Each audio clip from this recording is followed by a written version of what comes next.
amiguitos del YouTube? Yo me encuentro súper feliz de estar nuevamente con ustedes. Hoy les traigo un video que lo traía súper, hiper, mega pendiente, porque este libro yo lo terminé hace como 3 meses y yo no sabía cómo explayar mis sentimientos respecto a este libro, ya que no va a ser una reseña. Yo nunca pensé que se pudiera hacer una reseña y sigo sosteniendo que no se puede hacer una reseña de este libro tan impresionante, tan... pues sí, tan grande. O sea, grande de tamaño, ahorita se los enseño. O sea, grande de tamaño y aparte grande de, no sé, filosófico, con tantos temas sociales, políticos, morales que se pueden encontrar en algún libro. Así que nada más voy a dar 5 razones para leer Los Hermanos Karamazov de Fyodor Dostoyevsky. Esto no significa que sea como que el libro perfecto, claro que no. Tiene cosas que a mí en lo personal no me gustaron. Hay partes que son muy, muy tediosas, muy cansadas, muy aburridas. Digo, es entendible, claro que es entendible. Digo, son... Nada más escuchen, son 607 páginas, pero miren el tamaño de la letra. O sea, no es de Dios, no es de Dios este libro. Les voy a leer primero la sinopsis porque también yo no encuentro una manera de decir de qué trata. Trata sobre los 3 hermanos Karamazov y sobre un evento que va a ocurrir dentro de la familia Karamazov, que una vez iniciado el libro como que ya desde un principio te la van pintando, pero yo no sé si eso sea un spoiler o no, aunque aparezca en el principio, así que yo nada más les voy a leer la sinopsis. También esta misma sinopsis me hizo querer hablar sobre las 5 razones para leer Los Hermanos Karamazov. Por cómo empieza, dice: el lector de hoy podrá preguntarse, ¿qué hago yo en esta era de la información y de redes sociales con una enorme novela del siglo XIX? La respuesta es categórica. La historia de los hermanos Karamazov es una de las narraciones con más brío que se hayan escrito jamás sobre la condición humana. Amor entre hermanos, traición, odio, enamoramiento, arrebatos, la relación del hombre con Dios, la inteligencia.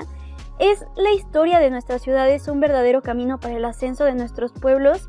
¿O es el arrebato y la avaricia lo que verdaderamente nos conduce? No nos dice mucho, pero es que podría pasarme una hora diciéndoles de qué trata. Trata el camino que está buscando Alejo Karamazov, o sobre el arrebato, el amor apasionadísimo que siente Demetrio Karamazov por 2 mujeres, o podría tratar también sobre el cinismo y su relación con Dios tan peculiar que tiene Juan Karamazov, o incluso podría llegar a tratar sobre estos personajes secundarios, de los que son 100, 200, 300 páginas hablando de ellos, más que de nuestros propios protagonistas, que están tan bien definidos, tan bien hechos, tan humanos. Pero volvemos a lo mismo, sí hay páginas, cientos de páginas que son...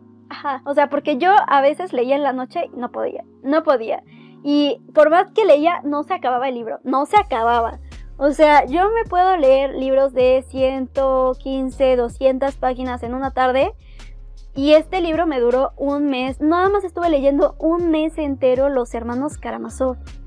Y no se acababa el libro, no se acababa. O sea, lo disfruté mucho y nunca tienen que empezar a leer un libro pensando que se va a acabar. Pero una que tiene un canal en YouTube, como que tiene que estar leyendo varios libros como para poder generar el material. Y este libro no se acababa. Yo, Y lo peor de todo es que yo no sabía de qué manera iba a hablar sobre este libro, así que estaba en un círculo vicioso muy cañón. Lo disfruté mucho de todas formas. Pero bueno, siéntense, tómense su cafecito y déjense convencer por mí para leer este clásico.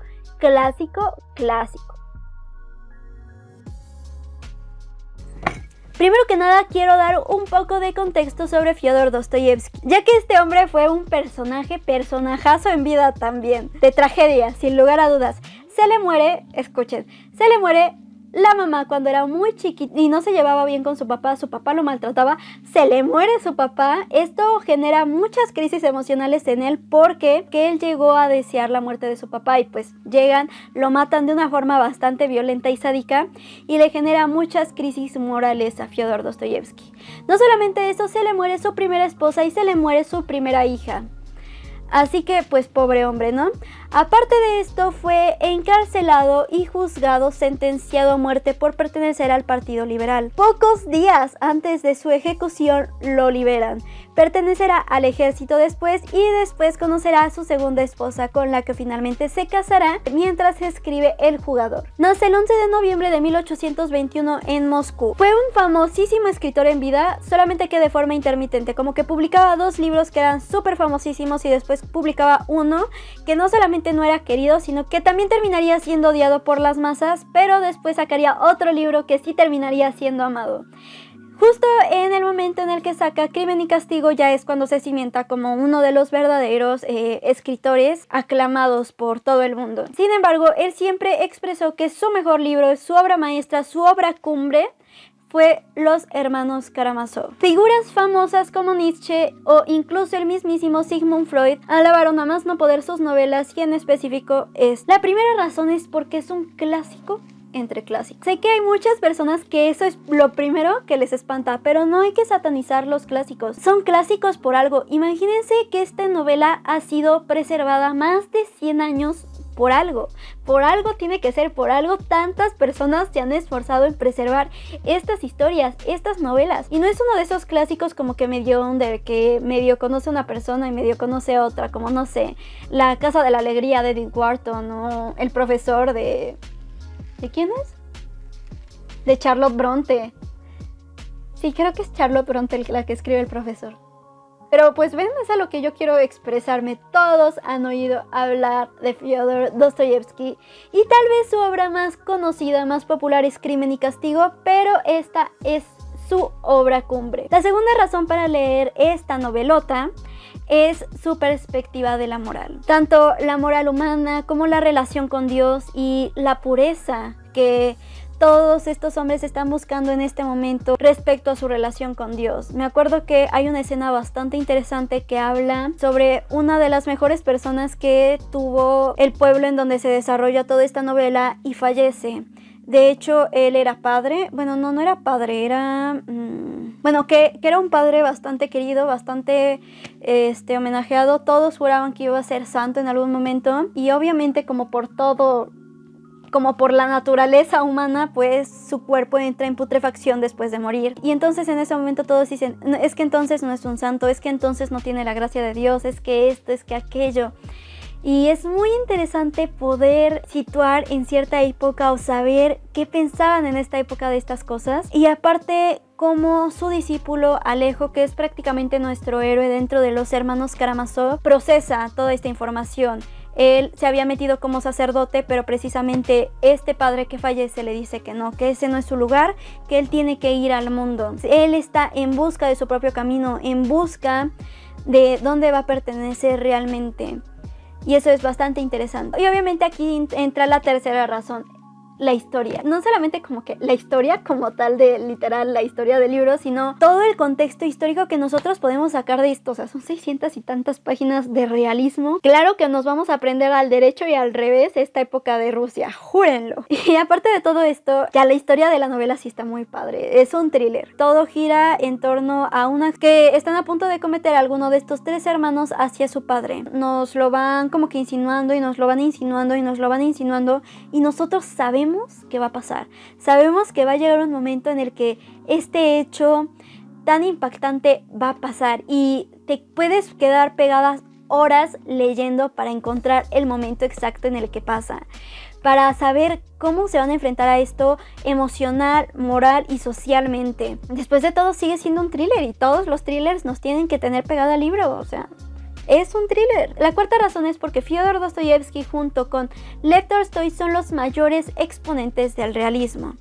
¿Qué es el realismo? Es una corriente social y artística que tuvo lugar en la segunda mitad del siglo XVIII. Apareció precisamente en un momento social y político de grandes avances para la humanidad, donde ya había una libertad religiosa para poder expresarse de las personas que estaban en contra de Dios. De hecho, esto se puede ver bastante reflejado acá, sobre todo con uno de los hermanos que es Juan Karamazov, que se presume ateo. Se presume ateo porque no lo es, realmente no lo es, pero se presume. De hecho, hay una frase bastante interesante que dice que más de la mitad de las personas van a ser ateas dentro de 200, 300 años, y yo así como de wow. Sí, cierto. Tenía razón. El realismo lo que intenta es fijar una realidad de forma bastante objetiva, alejándose del romanticismo. Es este tipo de escritura bastante dramática en el que el mundo gira alrededor de ti. Y de hecho se piensa que el realismo nace en Francia en el año 1850 con Stendhal. Sin embargo, los tres representantes más importantes del realismo, inglés por ejemplo sería George Eliot, francés sería Gustave Flaubert, y en Rusia específicamente pues se encuentran estas dos figuras, Fyodor Dostoyevsky y Lev Tolstoy. Sin embargo, Dostoyevsky también nos abrirá las puertas a la literatura existencialista, que tiempo después será retomada por, no sé, Camus, por Jean-Paul Sartre, etcétera, etcétera. Y número 5. A pesar de ser una novela que se pinta oscura, que se pinta bastante polémica para su momento, porque fue bastante polémica para su momento,